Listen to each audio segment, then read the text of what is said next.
Indian സിനിമയിൽ തന്നെ ഒട്ടേറെ പ്രത്യേകതകളുള്ള ഒന്നാണ് ദൃശ്യം ഫ്രാഞ്ചൈസി. ഇത്രയധികം ഭാഷകളിൽ റീമേക്ക് ചെയ്യപ്പെട്ട് അവയൊക്കെ സാമ്പത്തിക വിജയങ്ങളുമായ മറ്റൊരു ഫ്രാഞ്ചൈസി ഇന്ത്യൻ സിനിമയിൽ തന്നെ ഇതുപോലെ വേറൊന്നും കാണില്ല. കോവിഡ് സമയത്ത് ഇറങ്ങിയ രണ്ടാം ഭാഗം ഡയറക്റ്റ് OTT റിലീസായിരുന്നതിനാൽ ബോക്സ് ഓഫീസിൽ വലിയൊരു അവസരമാണ് നിർമ്മാതാക്കളായ ആശീർവാദ് സിനിമാസിന് നഷ്ടമായത്. ആ അവസരം അതിനേക്കാൾ വലിയ അളവിൽ കൊടുക്കാനിടയുള്ള മൂന്നാം ഭാഗം തിയേറ്ററുകളിൽ എത്താനുള്ള ഒരുക്കത്തിലാണ്. മോഹൻലാലിന്റെ പിറന്നാൾ ദിനമായ മെയ് 21-ന് ലോകമെമ്പാടുമുള്ള തിയേറ്ററുകളിൽ എത്താനൊരുങ്ങുന്ന ദൃശ്യം 3യുടെ കേരളത്തിലെ അഡ്വാൻസ് ബുക്കിംഗ് ഇന്ന് രാവിലെ 9 മണിക്കാണ് ആരംഭിച്ചത്.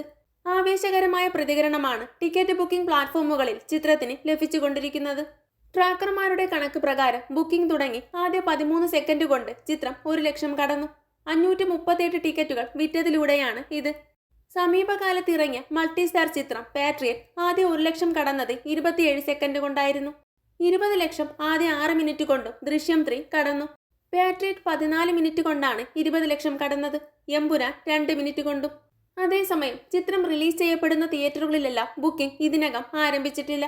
നിലവിൽ ബുക്കിംഗ് ആരംഭിച്ച തിയേറ്ററുകളിലെ ഷോ കൗണ്ട് നോക്കിയാൽ പാട്രിയറ്റിനേക്കാളും എമ്പുരാനേക്കാളും പിന്നിലാണ് ദൃശ്യം 3. എന്നിട്ടും അതിവേഗം നടത്തുന്ന ഈ കുതിപ്പ് ചിത്രത്തിനായി പ്രേക്ഷകർക്കിടയിലുള്ള കാത്തിരിപ്പ് എത്രയെന്ന് വ്യക്തമാക്കുന്നു. 350 ഷോകളിൽ നിന്നായി ആദ്യ 2 മണിക്കൂർ കൊണ്ട് ചിത്രം 40 ലക്ഷം കടന്നു.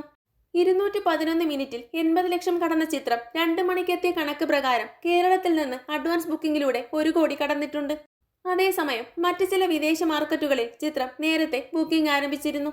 ആഗോള ബോക്സ് ഓഫീസിലെ അഡ്വാൻസ് ബുക്കിംഗ് ആകെ നോക്കിയാൽ ചിത്രം ഇതിനകം 4 കോടി കടന്നിട്ടുണ്ട്. കൂടുതൽ സിനിമാ വിശേഷങ്ങൾക്കായി ചാനൽ മറക്കാതെ സബ്സ്ക്രൈബ് ചെയ്യുക.